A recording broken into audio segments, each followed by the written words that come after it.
Good morning, everyone, and welcome to the class. Yesterday, we have started a new chapter, uh, and that is the politics of plant development.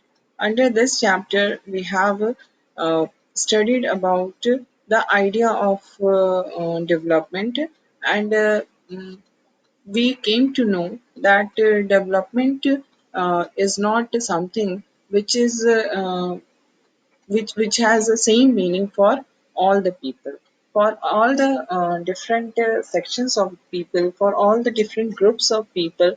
Development means different things, and there is a lack of consensus regarding this idea of development, because in the case of Odisha we have seen that uh, the idea of development for the industrialist was that the industry must be set up, the Korean company must set up its unit in the state of Orissa.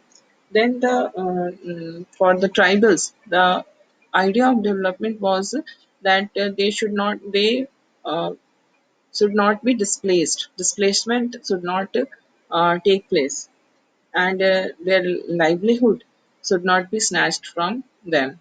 So this is their idea of development, and for that purpose, in order to not get displaced, it was their idea of development that the mining should not be allowed in the region, and the factory should not be, the unit of the company should not be set up in the region.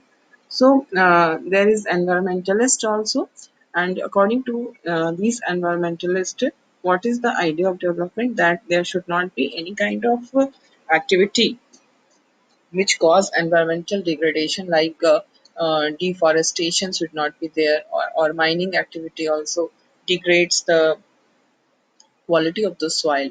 So these are the different ideas of development according to different interests of the people, according to different needs of the people. So it is very natural that whenever there will be discussion on the development, it will generate contradiction, conflicts, and debates, because interests of the people are conflicting, and so the ideas of development is also conflicting. Any decision of the government may be very beneficial for a particular group of the society, but it may be detrimental for the other group of the society. So it is bound to generate contradiction and conflict. So, in this regard, the responsibility of government is very important, because it has to take such decisions for the purpose of the development that that is beneficial for the larger part of the population. So we see that when India became independent, and after that, in the first decade, there was a lot of debate regarding this question of development. What do we mean by development? How the country will be developed? People were not knowing anything exactly, and in this situation of unclarity, people started to think that West, whatever is Western, that is development. They started to refer to the West as the standard for measuring development. If we are following the West, if we are developing on the model of the Western countries, then we are going in the right direction. So, for during these initial periods of independence, there was a feeling that development was about becoming more modern. And what is modern? Modern was about becoming more like the industrialized countries of the West. If we also go for industrialization, then we will be modernized just like the western countries, and then we will also be developed. So this was the general feeling, how common people as well as the experts were also thinking in the same way. They were also of the opinion that whatever model of development has been presented by the Western world, that is the only model, and we must follow that model in order to become modern. And they thought that every country in the world, because at that time so many countries of the third world became independent, and this question of development was there in front of all the developing, all the newly independent countries. So it was believed that every country would go through the process of modernization as in the west. The Western countries have undergone this process of modernization long, long ago, but now, uh, as now we are an independent country, so now we are also going to uh, we are also going to we are also we will also go through the that same process of modernization. And in this process of modernization, what is going to happen? Uh, the traditional social structure will be broken. There will be no more traditional social structure in the society, and capitalism will take an important place, and liberalism also become prominent. So, all these were the thinking of that time. And this was not only the thinking of the layman, but experts were also thinking in the same way. And it was also thought that modernization was associated with the ideas of growth, material progress, and scientific rationality. If we are modernized, then there will be growth, there will be material progress, and scientific rationality will also be achieved. So, this kind of idea of development allowed everyone to talk about different countries as developed, developing, or underdeveloped. So, on the basis of this Western model of development, what happened that the whole world was divided into different categories of country like developed and developing or underdeveloped. So developed countries were the Western countries of the world, and developing and or underdeveloped countries were those countries which became independent after the Second World War. And these countries who became independent after the Second World War are known as Third World countries.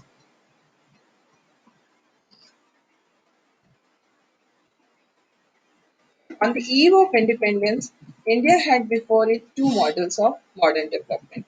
Actually, when India became independent, at that time there was two superpowers in the world, and you all are knowing all these facts because in book one we have discussed all these international matters only, and uh, these two superpowers were representing two different economic ideology. The one was represented by the US, and this was the liberal capitalist model. And liberal capitalist model was based on the idea of capitalism and liberalism. And then there was second block, that is socialist model, and this socialist model was led by the USSR. So yeah, you have so much understanding of these two ideologies, socialist ideology and capitalist ideology, because you have read about all these things, all these important matters in the first book. So we don't need to go back to those ideologies. We all are knowing what is capitalism and what is socialism. So the world was divided between two blocks.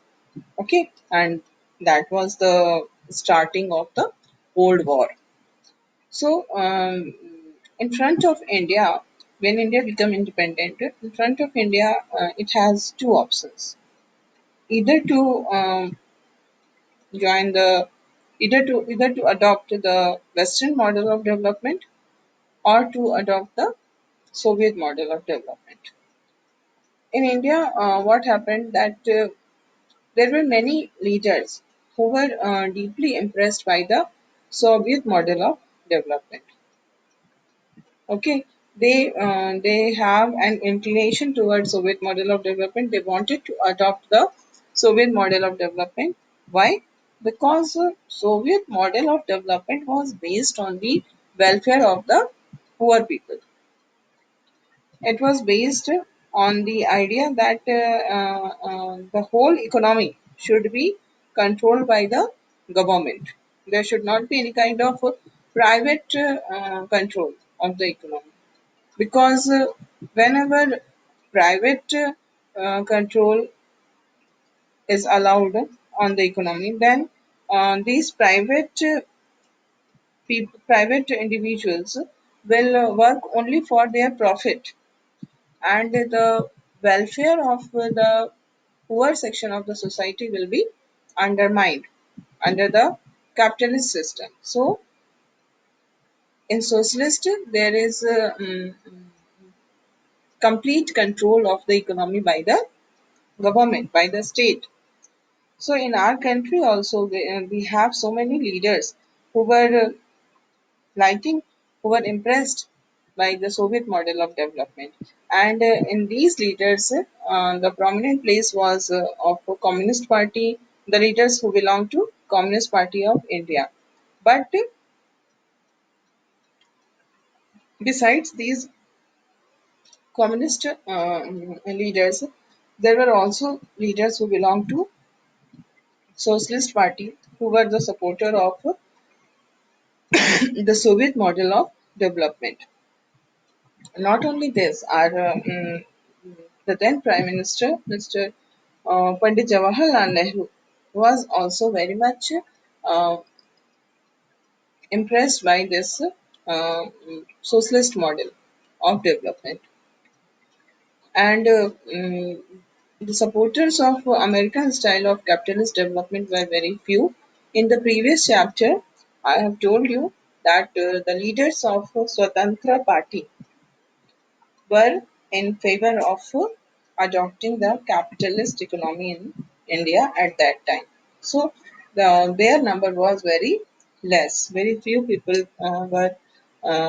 very few leaders were in support of adopting the capitalist economy, because it is a general trend that it is understood that capitalist economy widens the gap between the rich and the poor. It only uh, give chance to grow to the rich people, and the poor people are not given fair opportunity. So there was a broad consensus that developed during the national movement itself. Our nationalist leaders were clear that the economic concern of the government of Free India would have to be different from the narrowly defined commercial functions of the colonial government. We were under the colonial government for the last almost 200 years. And this colonial government was till 1857, India was ruled by a company, the East India Company. And any company, what is the purpose of any company? Profit making. So we were under the rule of a company, and the company was only exploiting our resources. It was only exploiting the people of India for the purpose of their profit only.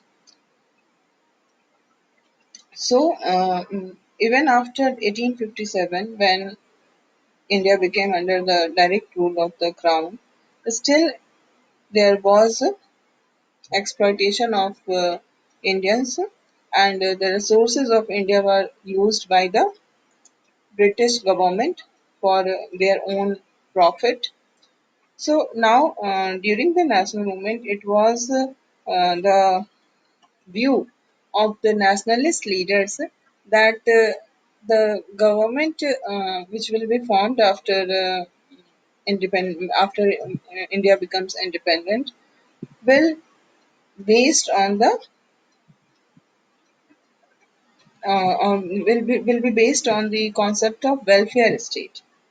The main function of the government will be the welfare of the people, because at that time we have a large number of population who were living below poverty line.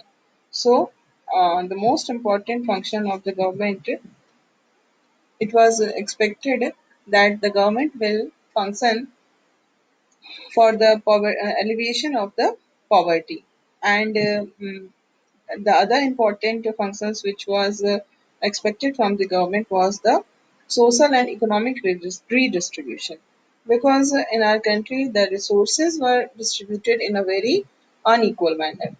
Very in case of land resources, we can see that very few people were holding the land resource of the country, and they were the called jamindars, and the most of the peasants, most of the farmers were landless farmers. So uh, it was uh, uh, it was the general consensus of the leaders as well as the people that after becoming independent, India will Indian government will try to solve all these problems, and this will be the prime responsibility of the government to reduce the gap between the rich and the poor, to elevate the poverty, and social and economic redistribution of resources.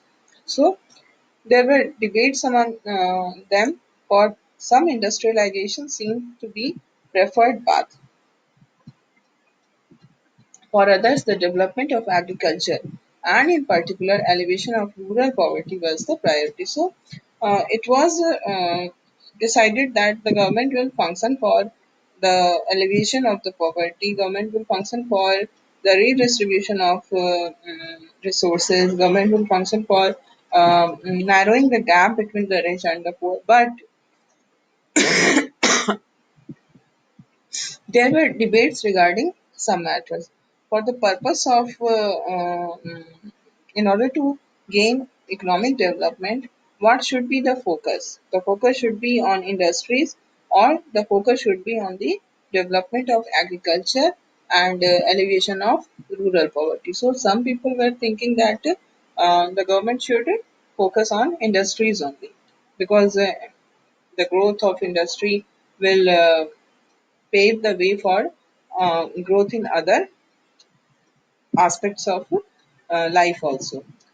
But there were some who were of the opinion that the focus should be the development of agriculture and the elevation of rural poverty. So there was a lack of consensus among the people.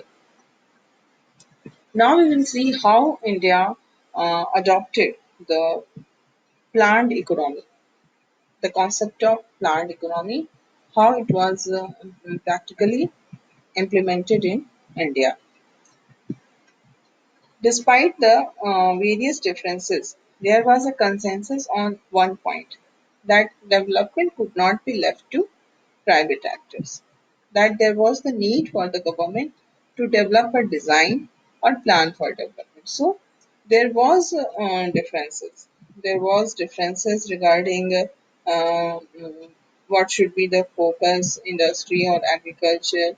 Um, in spite of all these differences, there was one thing on which all the leaders were having same view, and this was that in free India, the process of development, the decisions regarding development could not be left to private actors.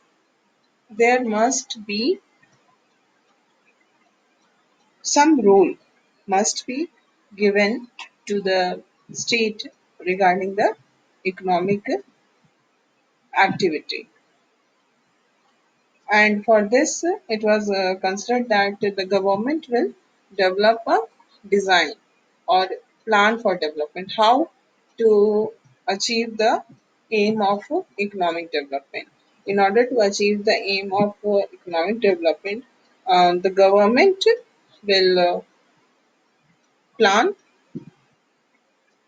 in order to achieve that aim, and it will develop a design. So there was consensus regarding this. In fact, the idea of planning as a process of rebuilding economy earned a good deal of public support in the 1940s and 1950s all over the world.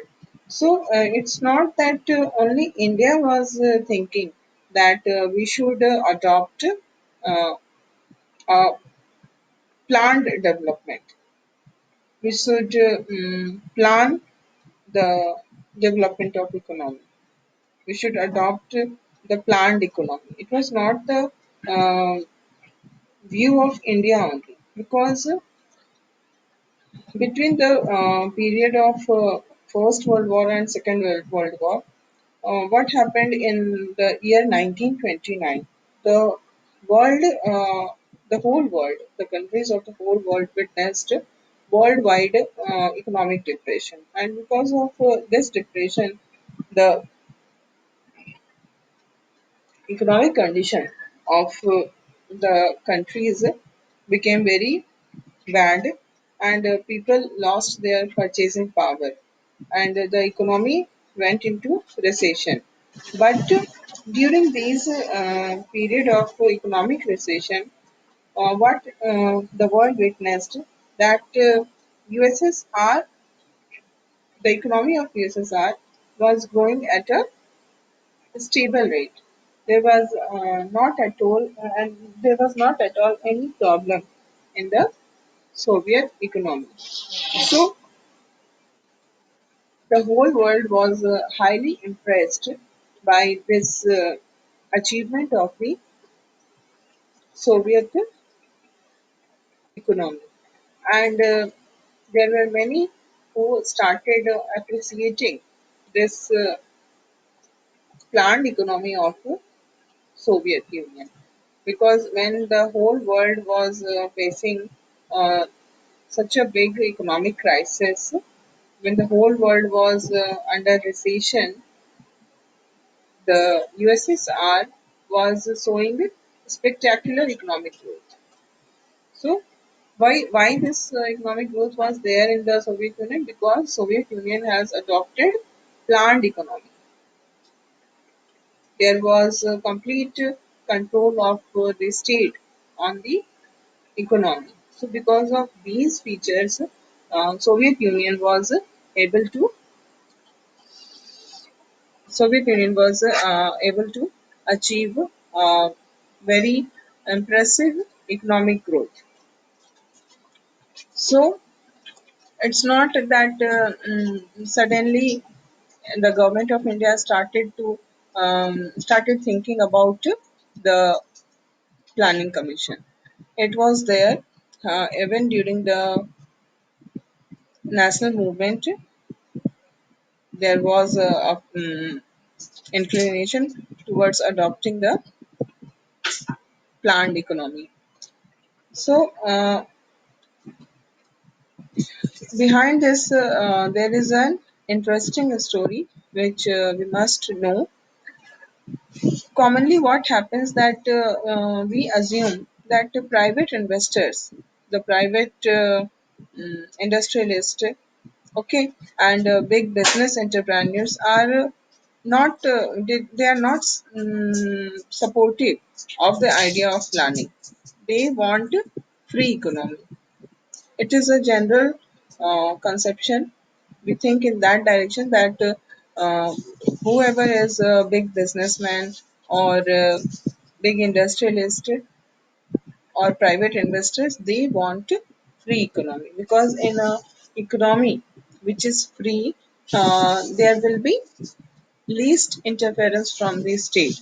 and this least interference from the state will cause high rate of economic growth. So, but actually, in the case of India, we find that this was not the case. What happened that these industrialists and big business entrepreneurs, they wanted, they were in support of the planned economy. A section of big industrialists got together in 1944. Okay, this is the here. A section of the big industrialists got together in 1944, even before the independence, and drafted a joint proposal for setting up a planned economy. These big industrialists include all the industrialists of that time, like Tata and all big industrialists were there. They wanted that there must be a planned economy in the country in free India. It was called this draft, which was prepared by these industrialists. This draft was called Bombay Plan. The Bombay Plan wanted the state to take major initiative in industrial and other economic investment. Whatever decisions is going to be taken regarding the industrial and other economic investment, these must be taken by the government. This was the Bombay Plan. From left to right, all all wanted that planning for development was the most obvious choice for the country after independence. Everyone wanted, if the person is belonging to the left wing or he is belonging to the right wing, all were demanding that development must be planned. Soon after India became independent, the Planning Commission came into existence, and the Prime Minister was its chairperson. The chairperson of the Planning Commission is Prime Minister only. It became the most influential and central machinery for deciding what path and strategy India would adopt for its development. So, whatever major decisions regarding the economic development of country was taken, it was taken through this planning commission only. And you must know that this planning commission is an extra constitutional development. It was not mentioned in our constitution. Okay, so you can see the Planning Commission is not one of the many commissions and other bodies which is set up by the Constitution. So it is an extra constitutional body. It came into existence in March 1950. And how it came into existence? By a simple resolution of the Government of India. Okay, in March 1950, it came into existence by a simple resolution of the Government of India. It has an advisory role and its recommendation become effective only when the Union Cabinet approved this. So what type of role uh, was to be played by the Planning Commission? The role was advisory only. Advisory means whatever recommendations is being given by the Planning Commission need not to be accepted by the cabinet. The cabinet may accept it, the cabinet may not accept it. It's not binding. Its role was only advisory, and whatever recommendations it give, these recommendations will become effective only when the Union Cabinet approves it. If the Union Cabinet approves the recommendations of the Planning Commission, then it will become effective. Then it will become binding. Okay.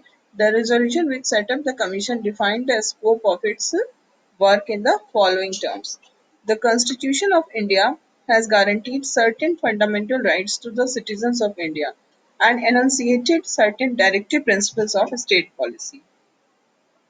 In particular, that the state shall strive to promote the welfare of the people. So it is in our directive principles of state policy that the state shall strive to promote the welfare of the people by securing and protecting a social order, by securing and protecting a social order in which justice, social, economic, and political shall direct its policy towards securing, among other things. So, using this provision of the Constitution, the Planning Commission came into effect, came into existence, because it is the duty of the state to promote the welfare of the people, to promote a social order where there will be justice, where there will be social, economic, and political equality, and it will by this provision of the Constitution, the Planning Commission was established. The citizens, men and women equally, have the right to an adequate means of livelihood. Everyone has a right to livelihood. Okay, this is also mentioned in our directive principle of state policy, that the ownership and control of the material resources of the community are so distributed as best to subserve the common good. So, what is the purpose of the resources of the community is common good. It should not be used for individual goods. Okay, and that the operation of the economic system does not result in the concentration of wealth and means of production to the common detriment. And the economy should not operate in such a way that there is concentration of wealth in few hands, and means of production are concentrated in few hands, and in this way it is harmful for the common people. So these are the main scope of the work of Planning Commission. What are the aim of its functioning? Okay, so in the next class we will discuss the further